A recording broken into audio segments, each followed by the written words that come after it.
again. There goes the recording button. It's nice to see you all again, and those of you who are new, welcome, welcome. Just a little bit about me and myself. So I currently am a contractor for the federal government. My background is in health communications. I work a lot as well in diversity inclusion efforts within my organization, which is MITRE, we're a contractor, and as well as for the governing agencies. I like to focus my work across DE and I, and today the topic of code switching focuses on inclusion. I'm currently working on 2 projects that relate directly to DE and I. One is Indian Health Services project. So basically they are standing up a new EHR, which is electronic health records. So I'm working on that. And then the other project is for Veterans Administration.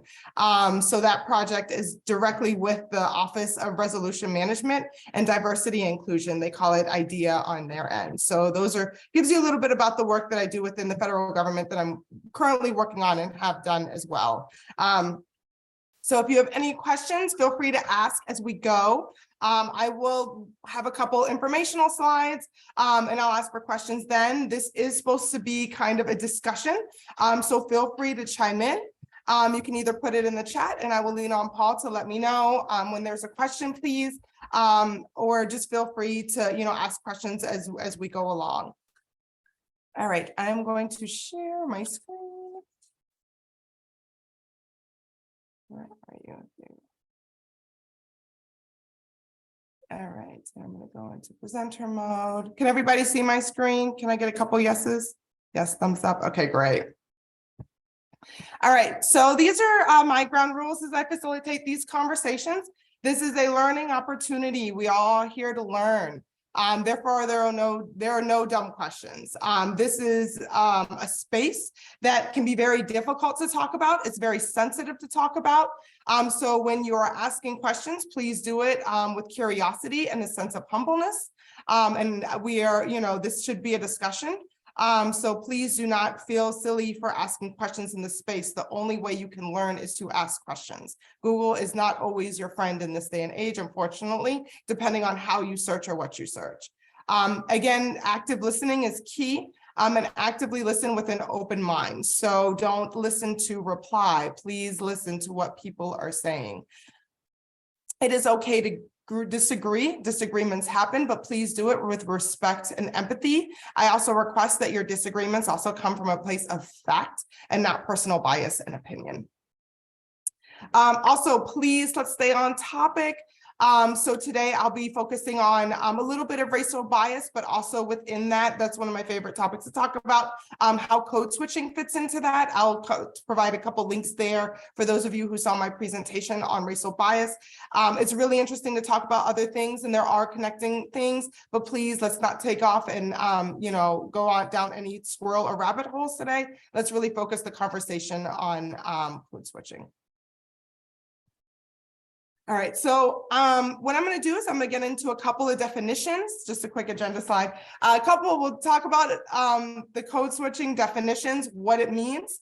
I'll do a round of introductions. Again, this is supposed to be where everyone comes in and shares. I will ask everyone to share, and I'll have it up on the screen. And then we'll go into a little bit more about code switching, its origins. We'll also talk a little bit about the positive and negative sides of code switching. All right, so the definition, it's basically the way I like to look at code switching. It's how you exist and coexist as you're maneuvering through different cultures and languages and areas, right? So as you're even in America, we have different geographical locations that use different terminologies, different slang, and different way we use words, different way we say words, different expressions, different meanings. So this can, so when you're looking at languages and cultures, this can change within a state. New York is a wonderful example of this. You have New York City that is going to be very different from Albany, its capital. Those cities look very different. So code switching can happen on various levels. It also happens within race, and we will talk a little bit about that. That's actually what kind of started its origins as well. All right, so the main places that code switching occurs, kind of like I talked about, is within languages or cultures. And one of the things that we have to realize is even neighborhoods have their own cultures. I'm talking about like physical neighborhoods that you live in, right? You might have one neighborhood that is all townhouses. You might have another neighborhood that exists of condos and apartments.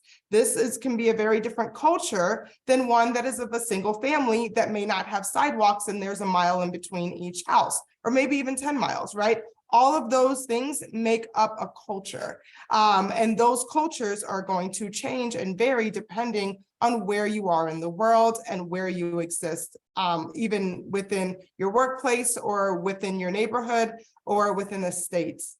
So it changes, I think, a lot more often than we all realize. All right, so now that we have a little bit of an intro, I always like to do icebreakers.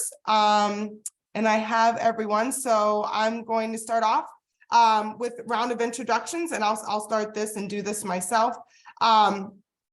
So name, where did you grow up? Where did you live now? Based on the initial definitions, how did you have to code switch to adjust? And if you live in the same place that you grew up in as you did now, feel free to talk about any traveling you may have done. Maybe you've had to go to a conference or an event, or even a family member who have moved out of the area, and talk a little bit how you maybe had to adjust or code switch to be able to adapt. And then you can talk also a little bit about your personal experience, and where have you experienced it externally, right? So I'll give examples of both of these. So like I said, my name is Angela Chandler. I grew up in Northern Virginia, and I do live here again now. I ended up moving back, but I actually moved to Florida, South Florida, for about 4 years. And that was a huge change in culture for me. I am biracial, and so, people do not always know what my ethnicity is. So sometimes they guess, or sometimes they feel the need to tell me, depending on who I interact with. So being a biracial woman who is both Nigerian and white, I can pass for Latina a lot. So moving to South Florida, I had a lot of people make assumptions that I was Latina. I'm lucky that I can speak a little bit of Spanish, which helped, but obviously, I'm not. So code switching there, one of the things I did, I learned a lot about the Latina culture so that I could adjust and adapt.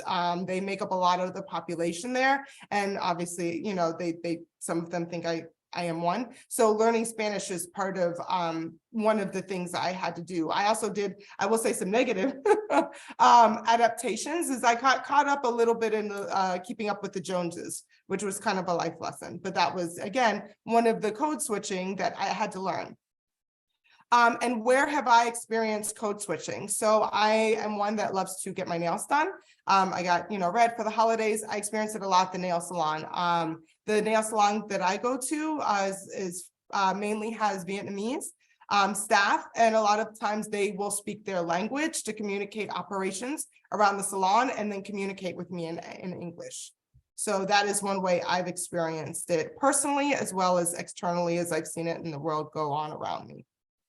All right, so with that example, I will open up the floor to whoever wants to start us off, to start off your introductions and talk about a little bit about your experiences with code switching.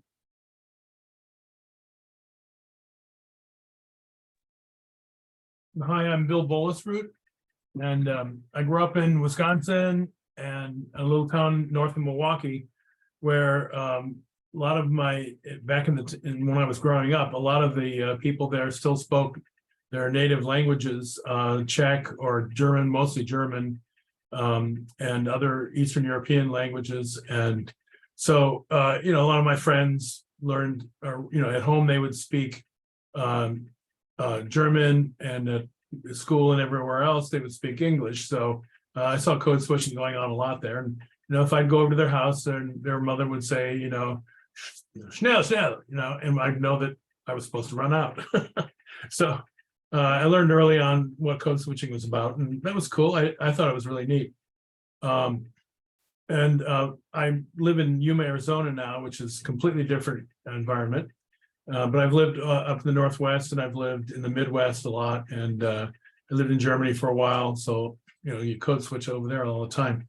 But I'm also a gay man, and that's probably most of the time that I experience code switching, because there, as you said, that you were assumed to be Latino, and I'm assumed to be straight. So it's kind of weird when you walk into a situation and somebody says, "Oh, that's really nice.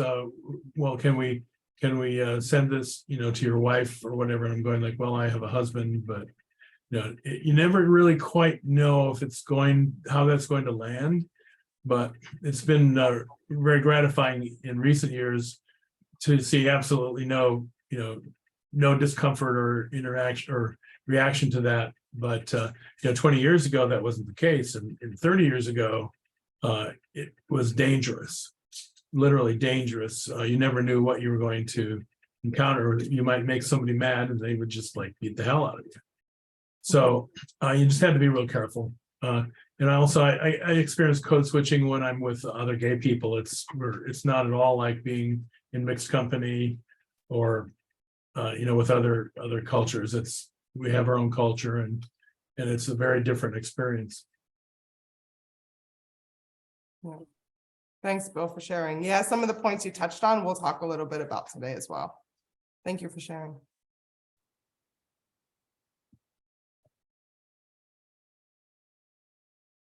I can go next. Sure. I'm Ashley. I grew up in Florida. Recently, about a year and a half ago, moved back to Massachusetts. I did live here for a few years in between the bounce back and forth. Yeah, and that's a big code switch for me from Florida to Massachusetts, politically, particularly. In Florida, I was always on the defense, always having to activate, always having to organize. And then, moving up to Massachusetts, things are a lot more comfortable up here. And so I find myself, kind of slipping into we don't have to worry about that as much culture. So that's something that I definitely have to keep myself in check on. And try to make up for some of my comforts here by doing things like volunteering to go to Georgia, where I met Miss Evelyn. And yeah, I'm a CASA, which is a court-appointed special advocate for kids in the foster system. And so I am sure that I experience code switching quite a bit when I'm working with birth parents. That's probably the biggest thing that sticks out to me. Their attitudes, the way that they do things, and even the way that they speak probably changes a lot around somebody who is supposed to be, judging their every move, which is kind of awful to think, but, can produce that code switch.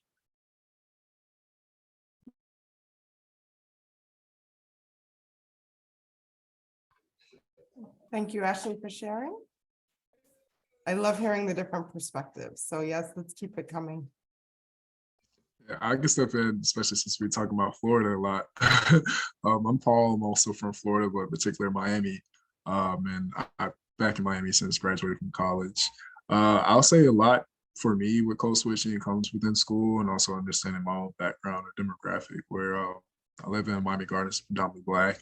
I've always went to your more affluent schools or diverse, but also think of various social classes or academic classes, where I get conflicted at times, where like I love the maturity and growth of knowledge that I'm able to have, and also how that has separated or allowed me to find spaces that I am a part of it. And it's like within code switching, where it's like, okay, me being a Black man and also an athlete, it's like an expectation for what I'm supposed to be doing or how I'm supposed to present myself.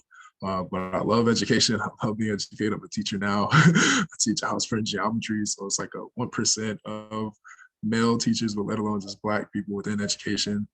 But being at a Title I school, which I love, I like having the ability to relate to my students, and I can, meet them where they are, but also show them various ropes and see like how I was able to navigate and get to where I was able to do and travel the world just because of education, but also to see the experiences and networks of meeting various people who want you to be yourself, but also allow you to unlearn certain things or be able to just, I guess, analyze various things, or you're not necessarily judging how people go, like where they are, what it is, but it's just seeing how people are raised and understanding like what are some pros and cons to, you know, how you've been fortunate to have parents who maybe care about you, or whatever their circumstances was, to not be able to be as intuitive in your own life or your education, or just present in things that you're interested in, and be able to support you in that manner, which is stuff that I've been growing to appreciate and just mature my own to take on that responsibility, since a lot of them look up to me as a bigger brother, or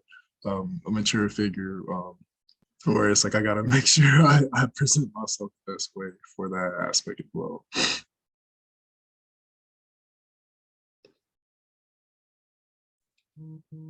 I can go next. Hmm? Yeah, my name is Roseanne. I grew up in southern New Jersey, which is where I live now. I moved to Maine for a few years and moved to Florida for a few years, and then decided to come back here. So I'm back. And I guess my recollection of code switching would be growing up, we would go out to Colorado to visit my mother's side of the family all the time. They were Spanish. And my grandparents did not know how to speak a word of English. They had no clue how to speak English.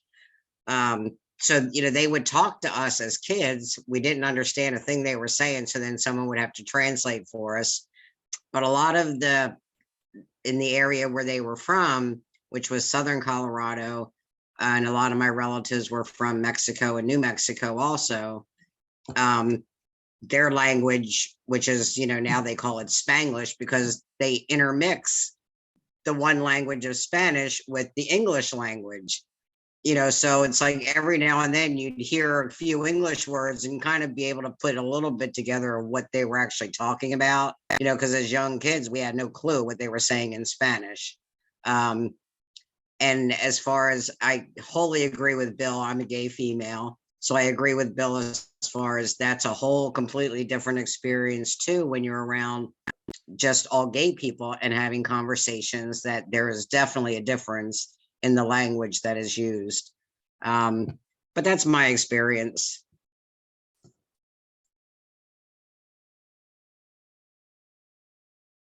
I'll go next.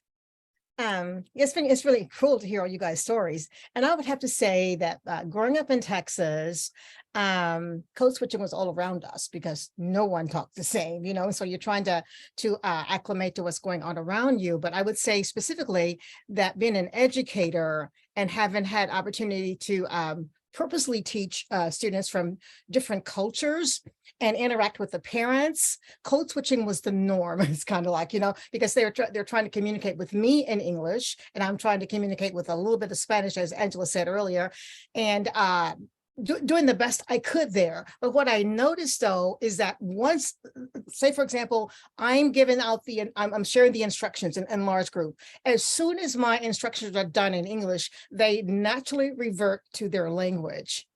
So that's kind of been my experience of code switching. And here I am watching them revert to their native language and trying to fit in. And then they try to re-explain to me in the Spanglish or whatever the other language is that I was working in.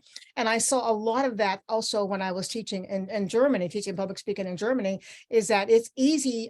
We think it's just like maybe one age group. It's all levels from my perspective that does the code switching. But I also find that it's a very rich part of you understanding other people because they're doing their utmost best to communicate.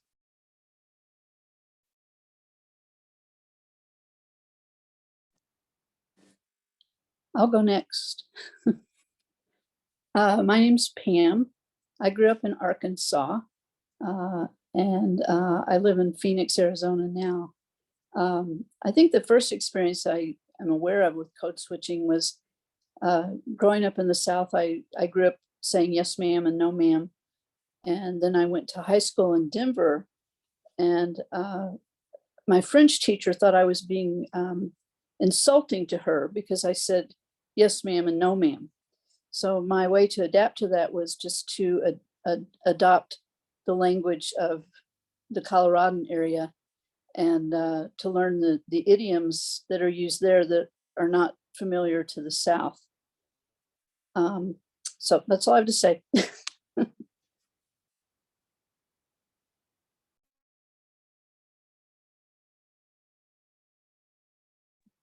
can go.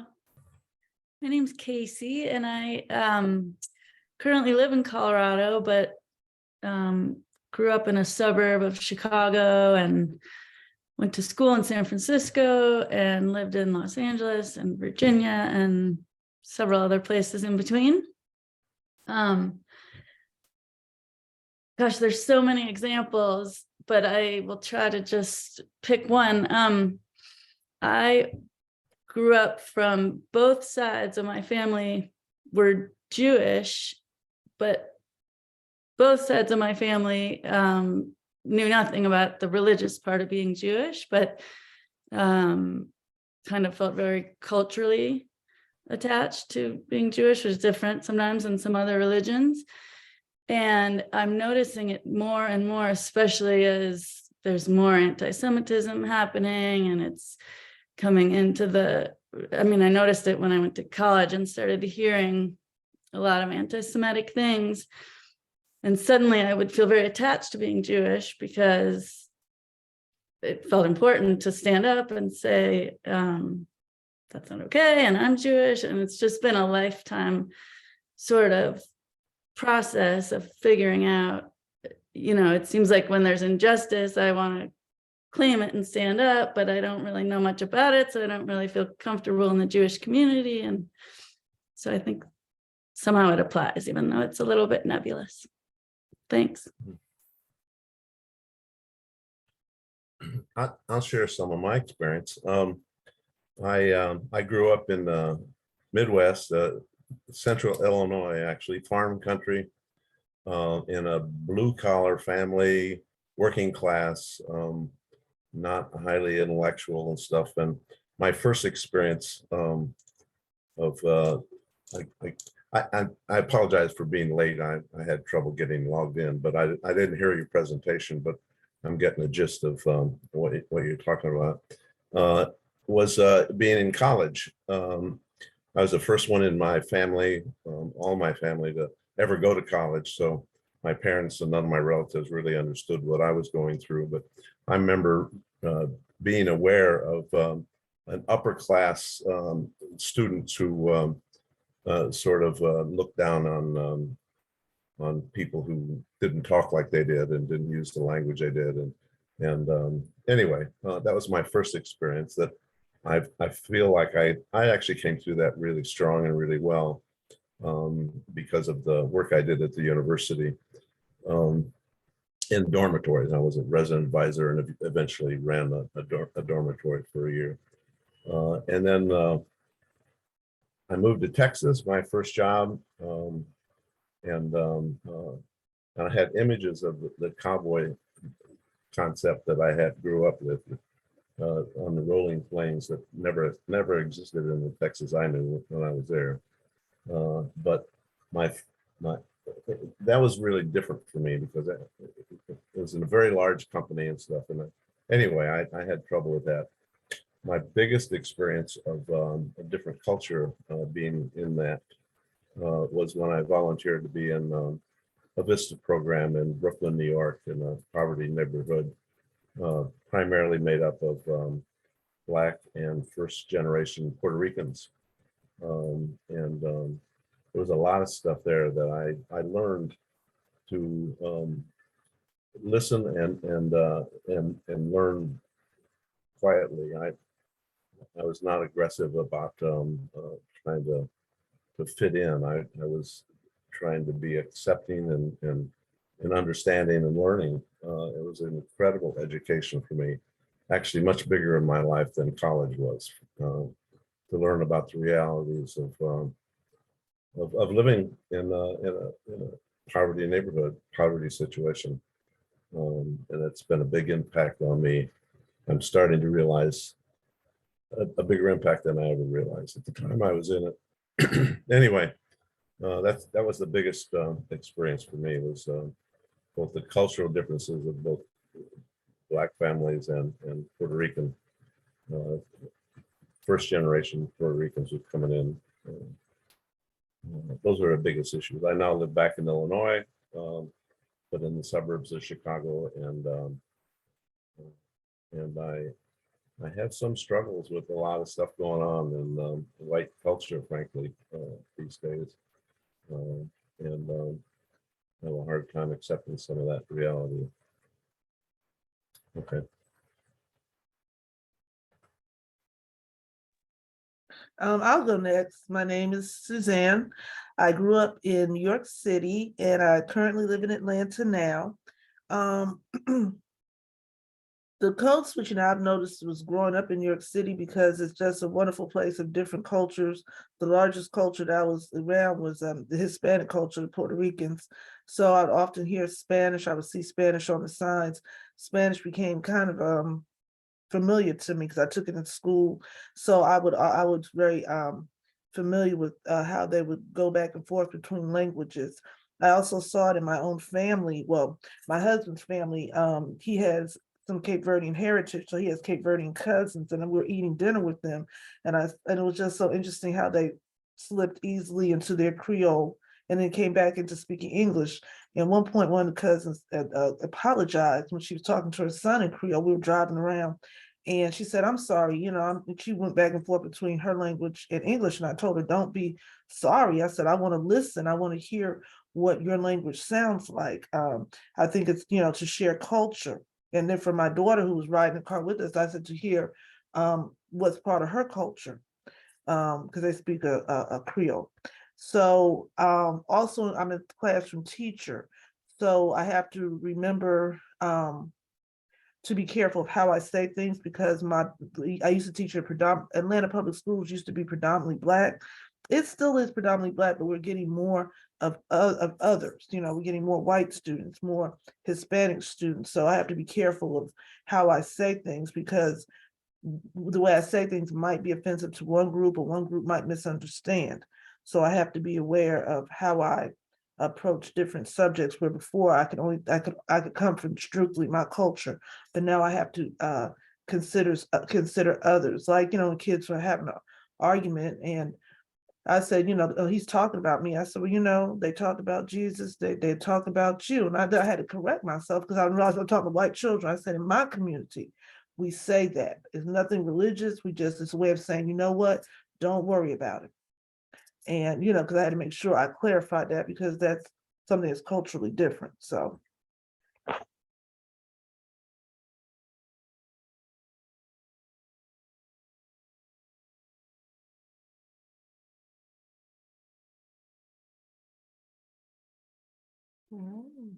Thank you all for sharing.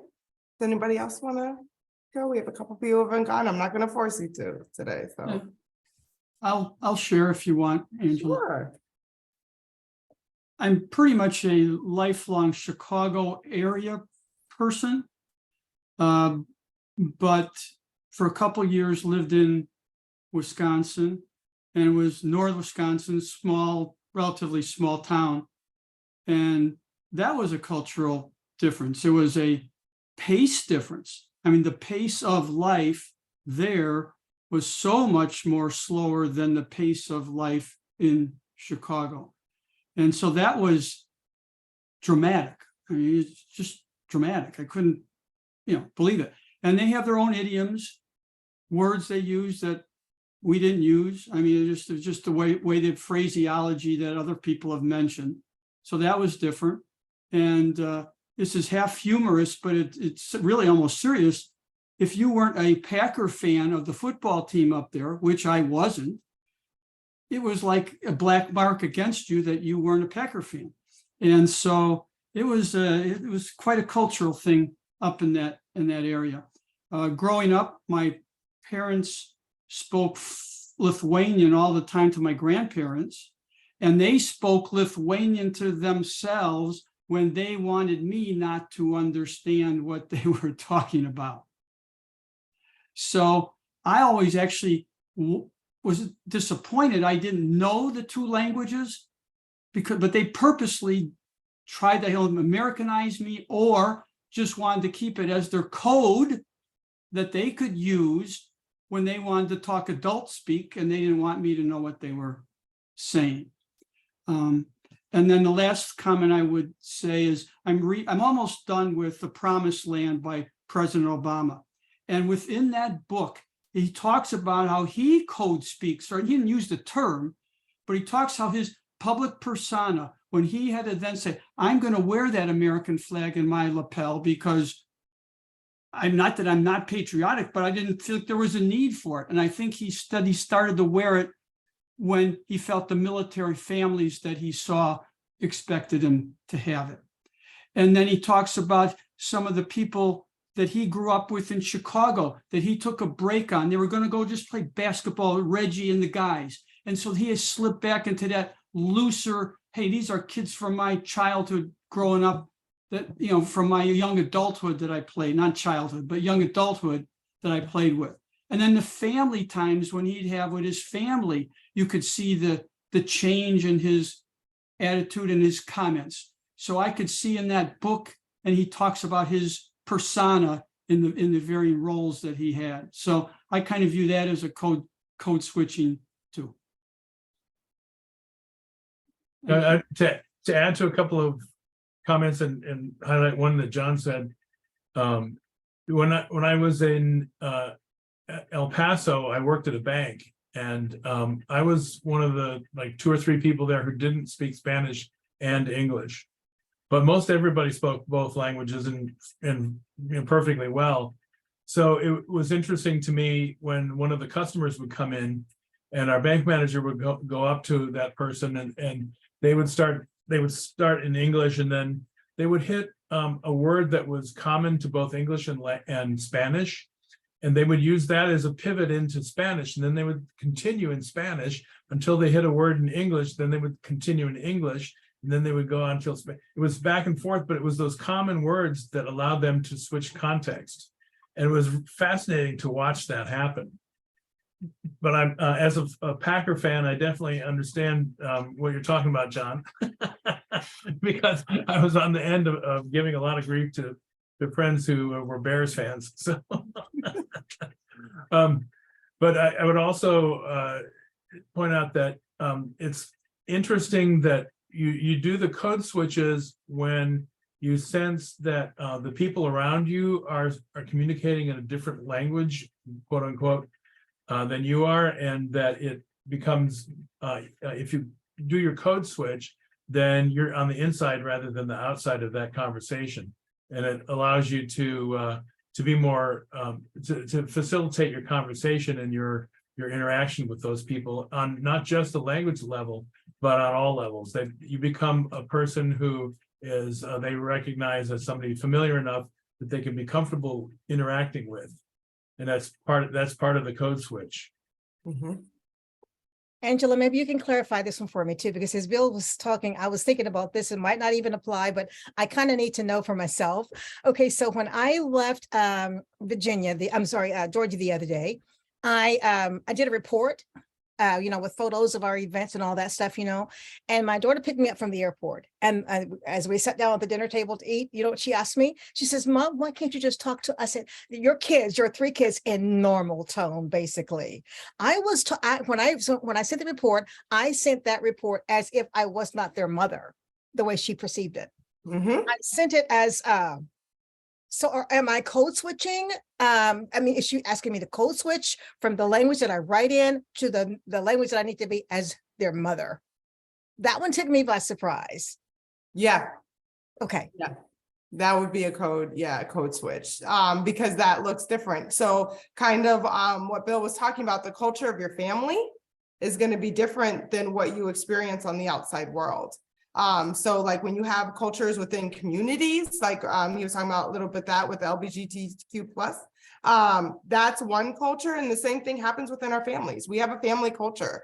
All families have their culture. We have our positive things, we have our negative things, and when you interact within your family, you expect certain things based on the history and the culture of it. So when you get a different perspective, it's different. I mean, for example, I took me years to realize that Susan was my mother, because at home she's Mom, and in the real world she's Susan, but I didn't put those two together until, that was a huge change for me. And, I'm sure everybody else has their own, experiences, but yeah, that's a culture switch.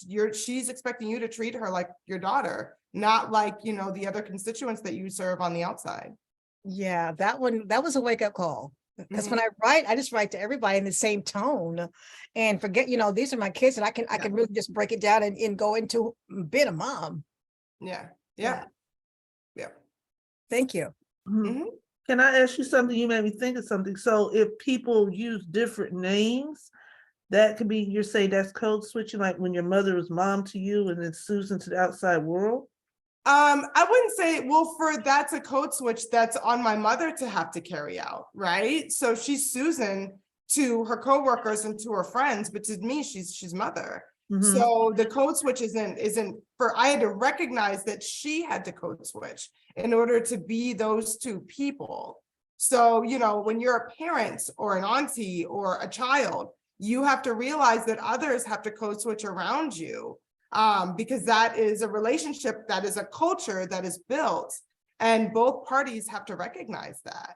If you have, a parent that, does public speaking, they're gonna, they have to realize that when they come home, they can't bring that, that public speaking at home. Like, your kids don't always want to see that. They want to see their mother, which is going to be a different personality, not different personality, it's going to be a different tone. It's going to be a different persona of yourself. And that requires that person to code switch. And then, as a recipient, that's where empathy comes in. I have to realize, that they have to, that they have to code switch to be around me as well. That's that interoperability about it. Do you find that you're able, that there's any onus on you to code switch so that you can be in her world? Yeah. Is For that a few hard? reasons, yeah. Because I have to realize who she has to be. And then that also plays into, again, being from a biracial family. Yeah, that's a different level of code switch. Yeah. And see, I think the same is true for me too, because my kids don't introduce me by my name. They introduce me as their mother. And so when they introduce me as their mother, I just say, yeah, I'm Misty's mother. I don't even think to use my name, even though I think it's important to use my name. But there are places for me to use my name. Yeah. Yeah, same. Yeah, when I introduce my mom, I'm like, yeah, that's mom. That's my mom. I'm like, oh yeah, and then she's Susan. But no, you're my mom. And then if she wants to introduce herself as something else, then she can, if that's what she wants to be identified as, based on who the audience is. But yeah, that is a level of, that's a cultural, again, that's a culture thing. Yeah. And could I just say one more thing? I don't want to do a lot of talking. Someone mentioned, I think it was John was talking about the different cultures going from one location to the other. I had opportunity to live in Germany for 6 years and made the life choice of moving to Kansas right away from Germany to Kansas. I've driven on the Autobahn in Germany, fast moving, easy, pretty just exciting. And then when I moved to Kansas, it's like, I'm thinking, will you just please turn into your lane? I felt like it was just so slow, but that's the culture. Nothing moves fast. People take time. They take time with each other, though, or Germans take time with each other too, just on a faster pace. So that was like, that was the biggest cultural shock to me that I have ever experienced. Even as an educator living in Mexico and Germany, I didn't experience that as much as I did when I moved to Kansas. Yeah, there's a level of courtesy that exists in the Midwest that doesn't exist anywhere else in the world. And if you grew up in the Midwest, you're used to being courteous to other people and taking their needs into account when you walk into a room, or if you're about ready to collide with somebody, you're courteous, things like that. And that exists nowhere else in the world. Don't go to California if you're used to driving in the Midwest. Yeah. I have a question about culture in the workplace. So I don't know if there is a difference between code switching and true biases in the workplace. And I'll just give you an example. Yeah. So when I was in medical school in the late 70s and early 80s, I had many men attending, so doctors who are overseeing my education, say to me and other women, especially a friend of mine who was a single mom, I don't think that women should be doctors, and you, speaking to the single mom, especially shouldn't be. You should be at home with your children. So I see that as a true bias. And so am I adapting to that in terms of code switching? Because my adaptation was just to prove them wrong and to do the best job I could do and get as good a recommendations and grades that I could. Yeah, so you're actually touching on something I'll get to. So there's sometimes a power dynamic that happens, and that's where bias comes in. So what you're talking about is actual true bias. I also relate bias and rhetoric. So what you're saying is rhetoric, because this is why I say if you're going to have an opinion, at least have it based on some fact and not, something that you've heard along the way. So yeah, what you're talking about is rhetoric. It is a bias. Because there are so from my perspective, as someone who works in research and development, there's no study that proves that statement that, women or men are better at anything else. You know what I mean? And two, honestly, yeah. So when there's a statement that's made out of the research context, that is their bias. That's what they were taught. That is their rhetoric. And yes, you have to code switch into bias sometimes. Unfortunately, that's part of the topic, is how bias influences those power dynamics. And so, yeah, what you're talking about is true bias. So wouldn't you also say that relates to the discussion we had earlier about caste? Isn't that really more an issue of caste than it is so much bias? She's talking about a situation where there's a caste where women are a lower place in the caste than men. Yeah. Or they have their roles. They're supposed to fulfill their role in society, rather than necessarily that they can't do it, but that they shouldn't do it. And that still be in the caste. Yeah, and that caste system can be based on bias. Oh, absolutely. They all are. Yeah, they all are. That's what we are. Yeah.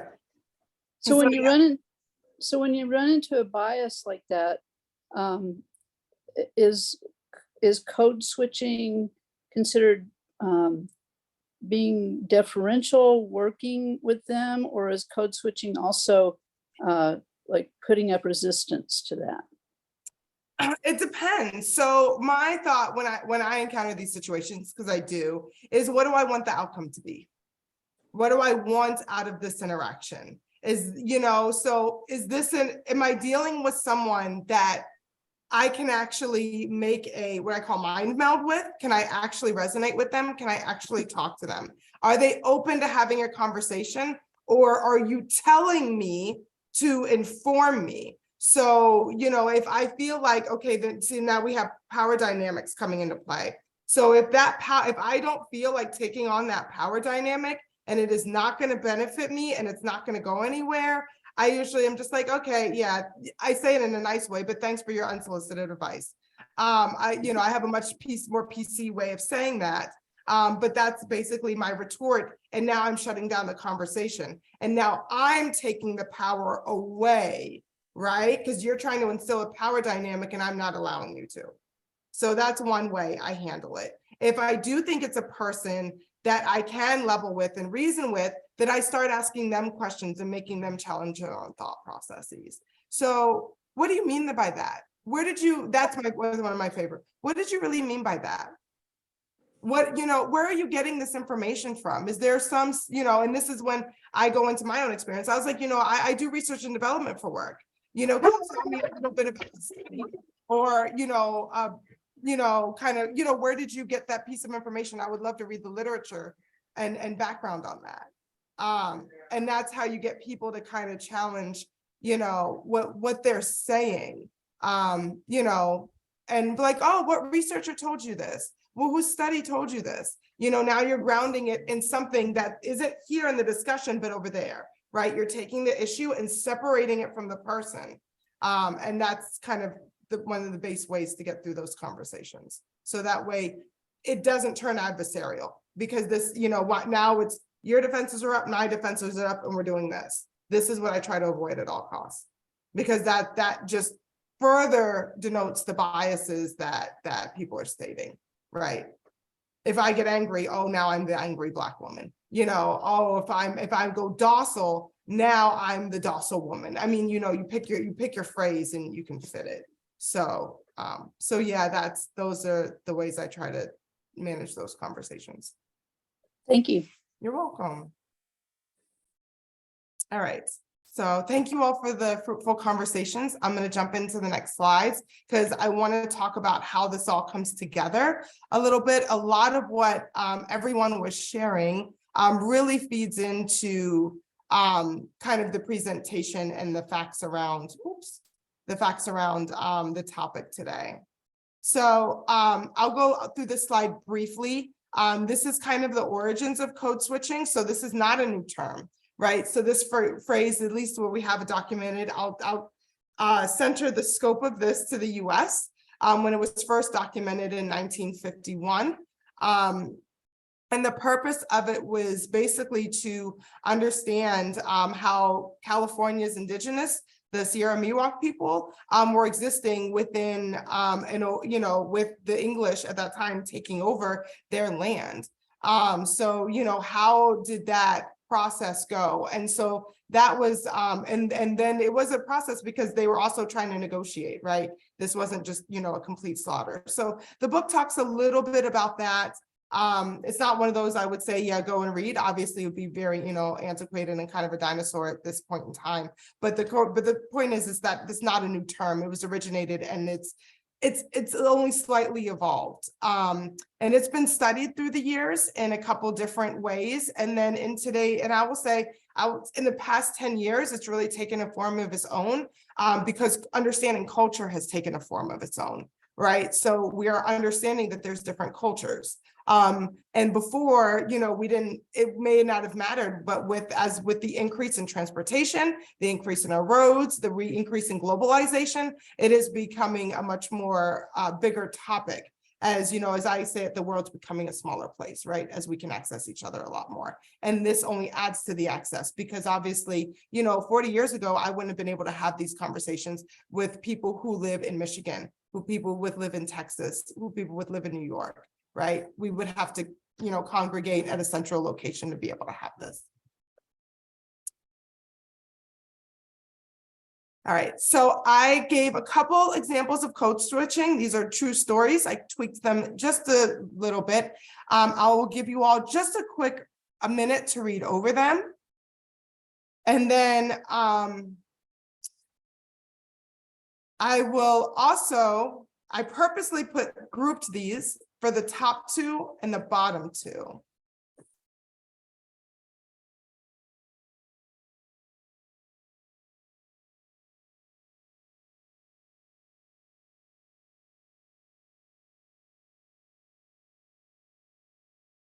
So at the top of the presentation, I talk a lot about, the purpose of these conversations is to talk about diversity and inclusion, and equity is in there as well. And this is, you can see here where the first two examples are examples of inclusion, where they use code switching to be inclusive of one another. And you can see kind of examples where they've had to be exclusive, right? So it kind of, you can see where it can unite people and then how we have to use it to separate. Because in the bottom example, if the writer could find a way to code switch and meld those two publications, imagine what the readers could learn.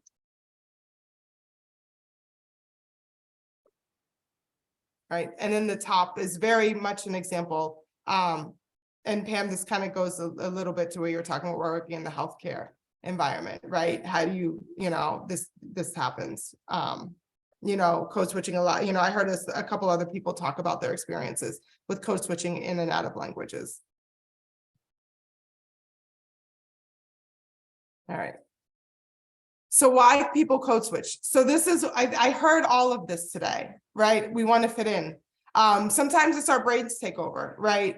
I want to point out one of the things someone said it was when they wanted to, go into their language. Who is it? Sorry, I gotta remember your name. You said your parents would talk in Lithuanian and they would pretty much use that to be able to say something in me. secret. Yep. Yep, John, yes. Yeah, your parents would say something in secret so that way they could, have a conversation about maybe your behavior, maybe something else, and, they were able to keep it a secret. They wanted some privacy. The other thing I also heard was people having a conversation, they would use that word to help us convey a thought, right? So a word would change the language in and out of Spanglish, as we would say, right? That word, that word is, I need to say something specific. And I'm going to use this word because it might not exist in another language or in our culture to really get my point across. Right. So we heard a little bit of all of this today. All right, so this quote, I always like to kind of open up with quotes and we can kind of go into discussion here. So I talked a little bit about the positives. There's also negatives to code switching. I do want to address both because it is important to understand the positives that can happen. It becomes negative when you have to deny your own sense of self in order to do so. And that's when, we talk about the mental anguish that, we all suffer when trying to do that. So here are some of the positives of code switching. It can improve communication in multilingual teams, allows people to express themselves in a way they see fit based on their culture and where they come from.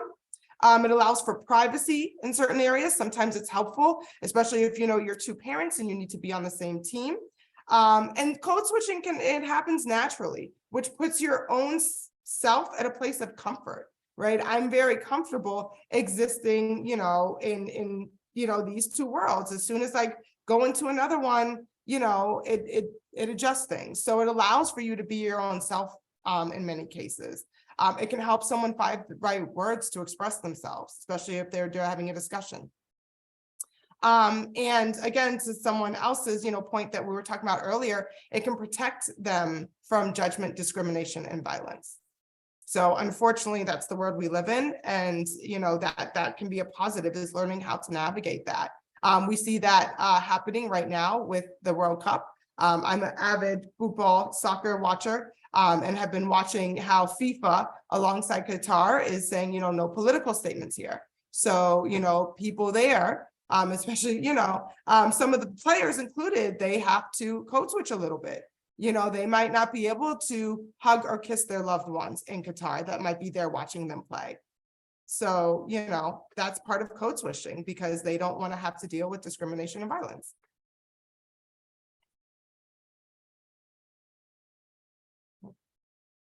Does anybody want to share any other positives of code switching? It's fun. Would code switching also be considered in writing as well? Oh, yeah. Yeah. Like, for example, I find many kids don't know how to write in script. I'm beginning to believe maybe people younger than 30 don't know how to write in script. So as teachers, I figured out a long time ago, if I want to write notes to my colleague, I write in script. If I have to have a child take it to them. And so I realized, and a teacher had just made a statement last week, y'all know writing script, so I'll just write whatever I need to write. Y'all don't know how to read scripts, so I'll just write whatever I need to write in script. Yeah. Talking about sending messages. So that would be code switching as well. Yeah, that's culture. Okay. That's culture. And culture can be attributed to, so many different things, race, gender, location, all Education. of it. Education as well. That would be educational. Okay. Yeah, I think actually that's more generational as well, which is its own culture, of course. As you know, I mean, I don't have kids, but I know from what I've heard, at least my friends who have kids going through the education system currently here, they're not teaching them to write cursive. So that I think is, definitely generational. I think, in general, it can just help you to adapt to a situation, and that would tie into, kind of trying to prevent judgment or discrimination for you and somebody else, but also, to fit in and to be able to feel valued and heard in any situation. Yes.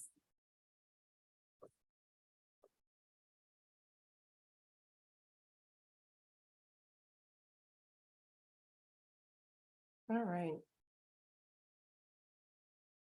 I So, was thinking maybe as a part of like self-soothing or reducing anxiety in a place where you feel you need to, in whatever situation, you might need to come to that place to find your roots again. mhm. Definitely understanding when you're going in and out of that. The also important part is having a very good understanding of yourself. So you do know when you're switching into that and when you have to switch out of that. That's one of the key predecessors. All right, so let's talk a little bit about kind of the negative side, right? It's not always just trying to fit into something that you may not be. It's wanting people to perceive you as a certain thing that you may truly not be. And this is when it really brings up the negative side. So imagine you have to put on this front that is not yourself in order to feel included, in order to feel like, you know what, I can take this next step, but I can't bring this part of me, along with me. That has to stay behind. That can really have some, mental health implications, as you live your daily life. And it can be very difficult to have conversations, and it forces people to withdraw. If I want to express, oh yeah, I'm having date night tonight. Well, now your date talks a little bit about, your sexuality or, who you're going on a date with. And depending on your culture and your beliefs and your biases, that may impact, how that is perceived. Two guys going on a date night versus two girls going on a date night versus a group of people, depending on where you are in the world, some of those are okay and some of those are not. This is a great quote, by the way. I have to say this is something that gay people feel all the time. This is how you grow up as a gay person, with this notion that you have to be really, really, really, really careful about who knows about who you really are, because it could be existential if you tell the wrong person, Right. and if it's perceived wrong, it could be deadly. Yes, it definitely can.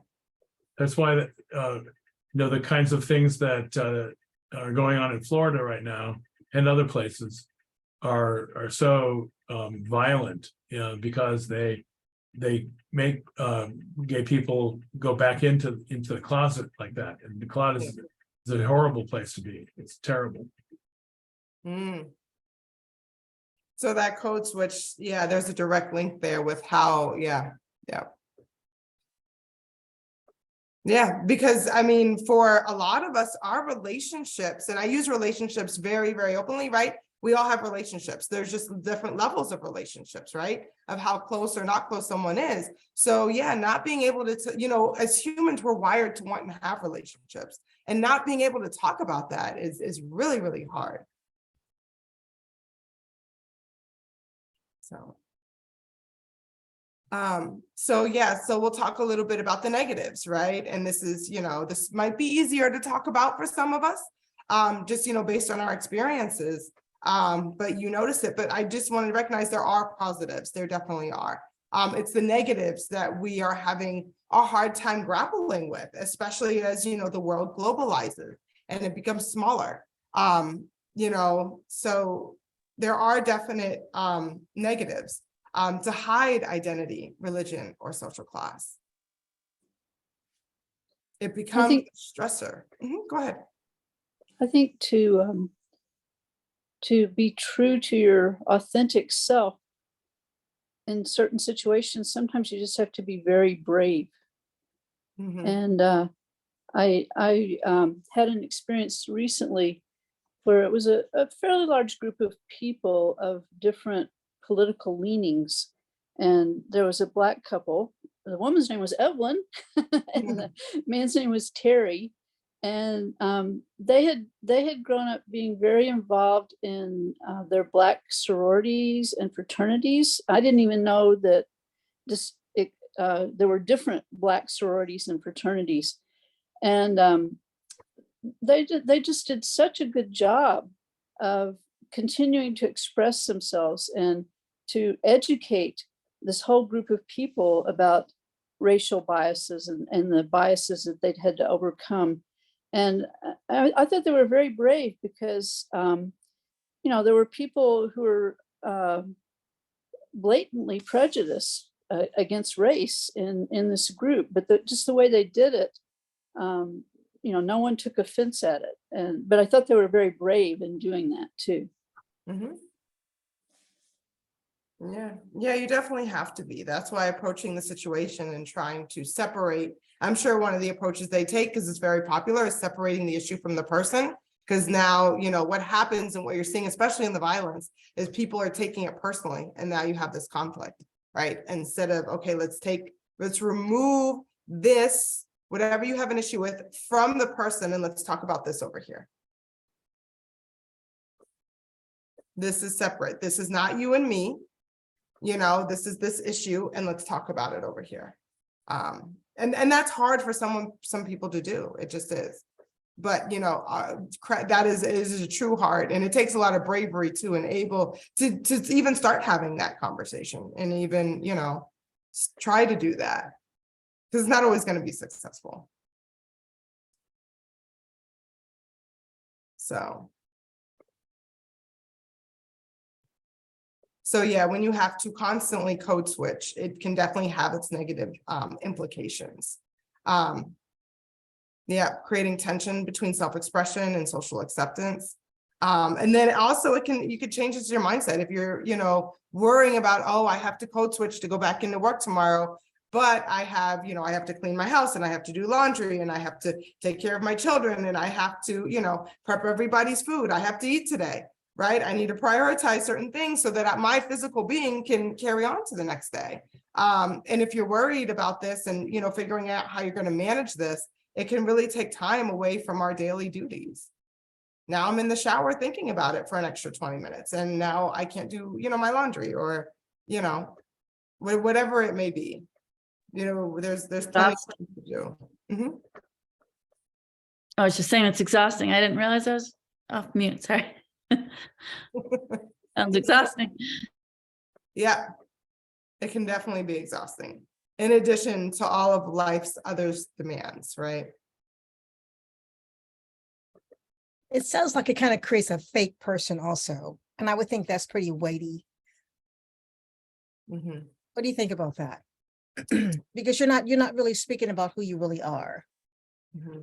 Just kind of going along with, my mother would just say going along with the flow, but she always encourages to speak up. If it's not who you are or what you want to do, you got to say so. Yeah, so this is a big conversation. I know that I'll bring it up with Will Smith, with who he really is as a person versus the persona he's putting on for the world. And I think that cracked when we had that award show, and he slapped his colleague. So I feel like it definitely happens in our communities. We see it publicly, with celebrities and things like that as they go in and out of parts and plays. And we've seen that. Heath Ledger is an example. He got so into his character. Again, you don't have the self-knowledge of yourself. He got so into his character with the Joker, it was hard for him to detach. So that plays into code switching, and that's why some actors are great and some aren't. But it plays out, you can kind of see it on the live stage, but it definitely plays out in people. Where, they're like, well, I want to be this, and how, you know what I mean? Like, that might not quite describe who you are, and why you are that way. But, it is like understanding where you fit into the larger piece of the pie of the world. You have to understand all of that. You have to understand who you are and what the world is for its reality around you. And I think that can be the hardest thing for people to get through, because you have to know what you're code switching into and out of. I see a hand up. Yeah. I don't know if this is actually a negative part of code switching, if it would be classified as that, but being a gay woman, my first female gay partner happened to be Black, and of all places to move, we moved to Maine and lived there for 10 years.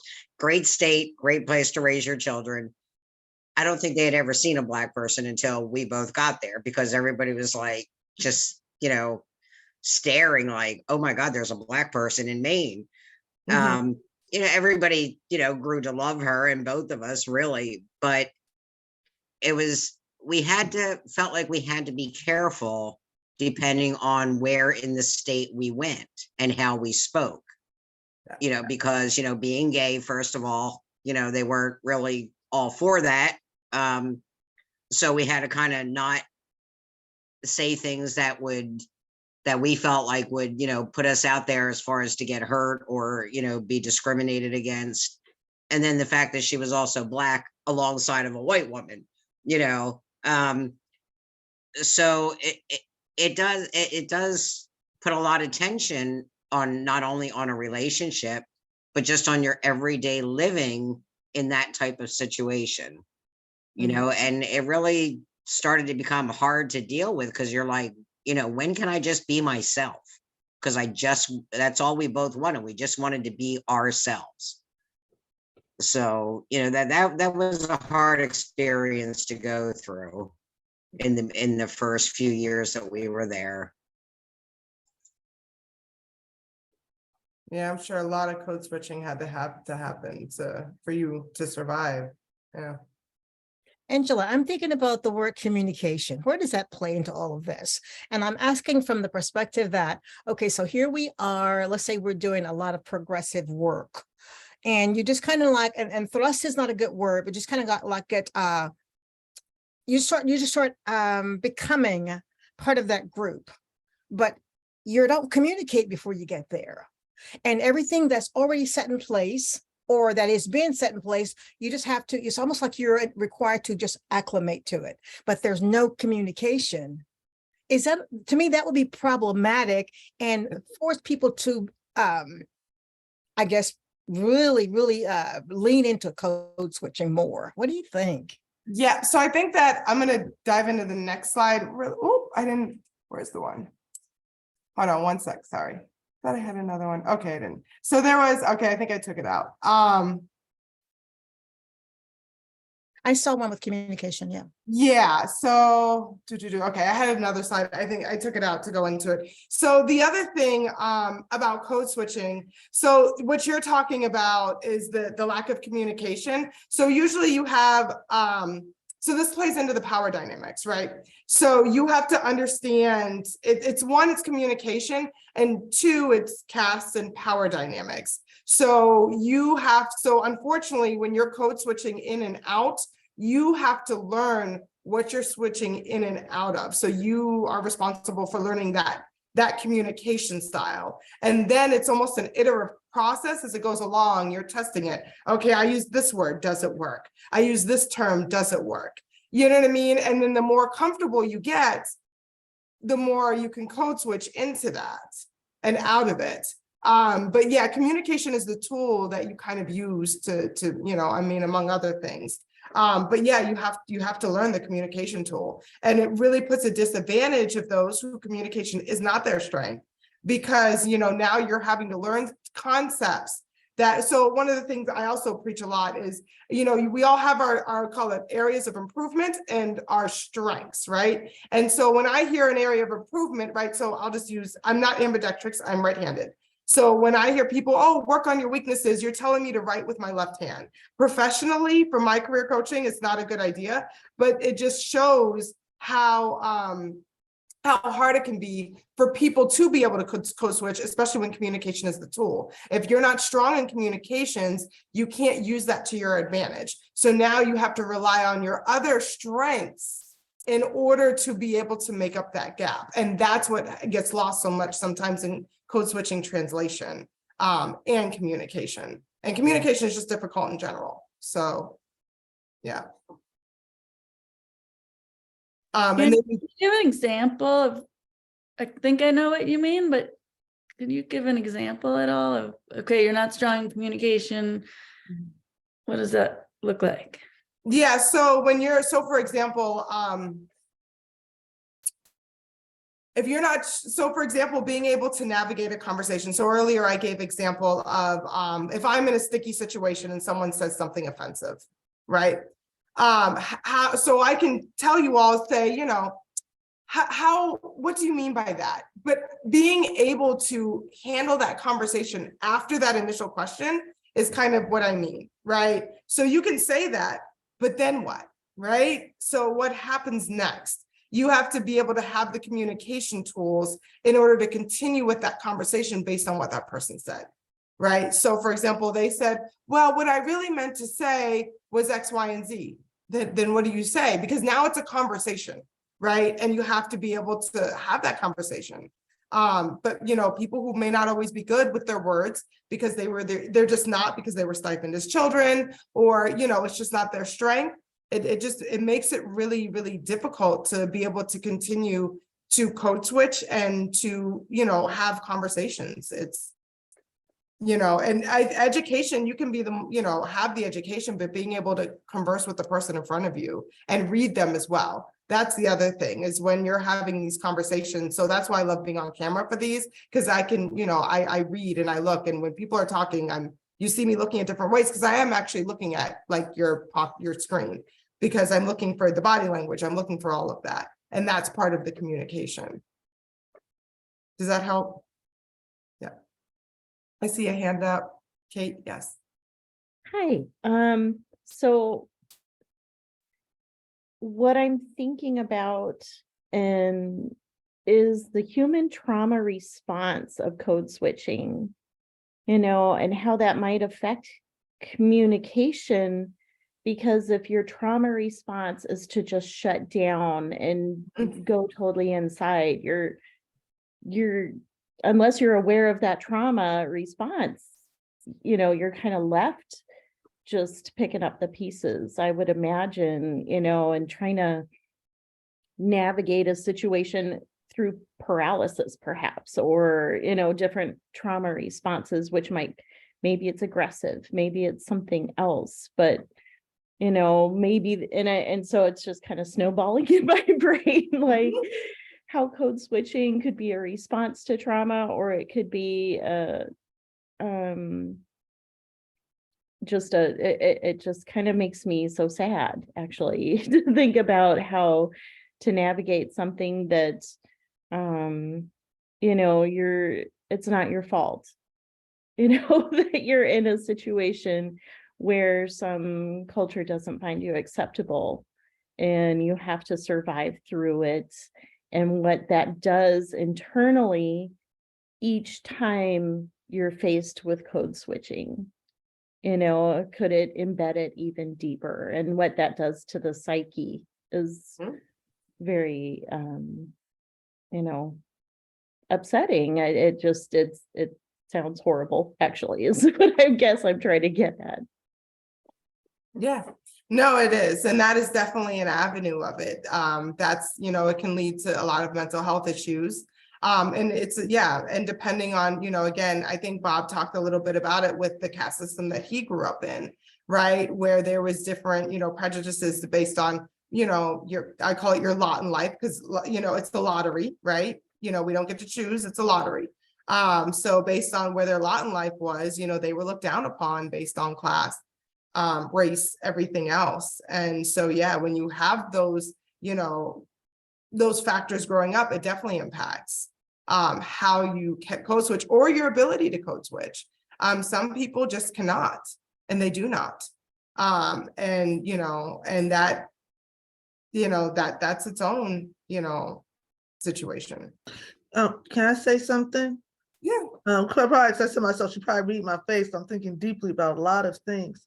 So code switching, I think, well, for me, because I've been in a predominantly Black environment, you know, I've not had to deal with a coworker to coworker, but now because the population is changing, it's like now it's the teachers to the parents knowing how to code switch.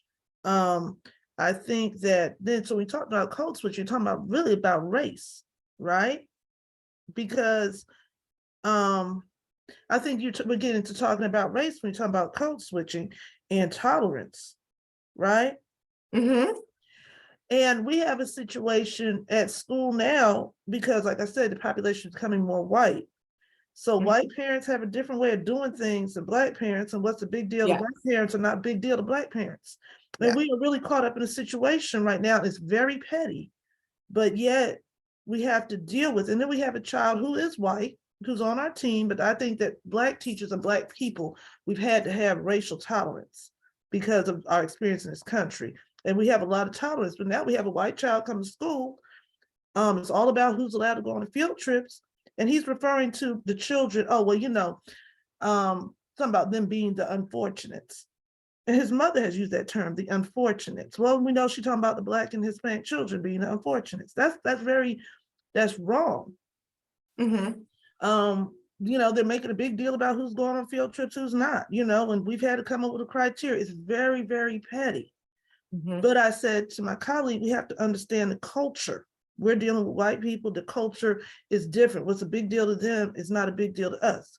So when I had to tell some kids, maybe you can't go on a trip, of course I told the Black kids because I'm going to get on Tuesday. So I'm like, you will go on the second round. As I know if I was to tell a white child, they're gonna go home because that's where it's starting and tell their parents. I said, but look at this, I can tell a Black child, like, okay, fine, we'll go next week. I think it's unfortunate. Even though nobody teaches critical race theory in school, we don't. But I think it's unfortunate that even that's been shut down, because what does that do now? That means that I have this entitlement. I'm entitled to do things and everybody else got to do it my way. So I'm saying that to say, we're dealing with some kind of code switching, but it's very, to me, petty. But at the same time, we have to figure, so at one point we're like, well, we shouldn't even accept any grants to go on trips. Nobody go on trips since they're making it a big deal. And I said, if we only went on grades, I said that one class where I don't understand how all the white kids end up in that one class, all except for 3. I said, that'd be the only class to be going because they're constantly, we don't have a problem with them constantly performing. Then we said, then it's an equity issue. So, Yeah. And I'm saying, we're saying to each other, your children go all the time. So now, I'm saying, so the race for me is not dealing with the teacher's a teacher, but now it looks like it's a parents to the teachers and how we see things that are important, That's culture.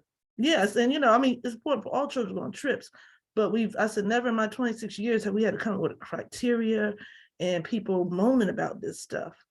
So, so now we have to handle that very delicately, but I said we cannot say we're not going on trips anymore because that just kills it for everybody.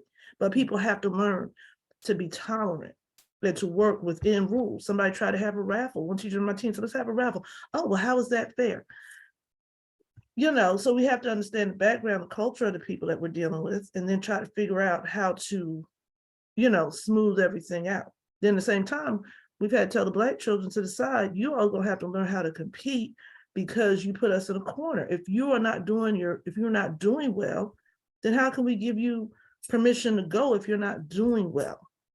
So we said, we want you to have the chance too, but we have to, but I can't say it like that. I say, you just have to compete and you have to do well. So we deal with that on that level now, with what I'm seeing. Yeah, so you're actually dealing with, that is what's called culture change. So you're not even in the world of, I hate to say it, of that culture change has to happen in order for there to be code switching. So you have to establish a culture first, and you code switch in between cultures. So what's happening, we can't even, I'll be quite honest, it's hard to talk about code switching and what you're dealing with because you're dealing with a cultural transformation. Okay. Yeah.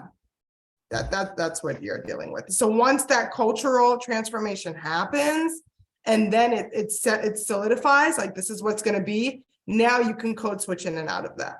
But right now you have to go through that cultural transformation in order to understand the culture itself. Okay. And that culture, it's going to have its own identity. Well, thank you guys for this great discussion. Angela, you're just amazing, simply amazing. Thank you so much for being here. Do you have any last words for us? Because we're right at the end and we're gonna have. I know, I was trying to monitor time with too much discussion. No, I'm happy to come back and continue the conversation if anybody's interested. Yeah, I can talk more into culture, if anybody has any thoughts or questions. There's certain things I don't present on. I just don't have the expertise. This is, falls into that. So yes, I'm just, glad you all were online and are, and enjoyed and led to a few fruitful conversation, because it really is. I always say I like doing these because I learn so much. So thank you for, giving me the opportunity to learn from you all as well. Thank you. And we'll consider March. because we do have the book club for January and February. Okay, So I'll check with you about your schedule. all right. And I would be remiss not to recognize Angela's mother, my friend, Susan.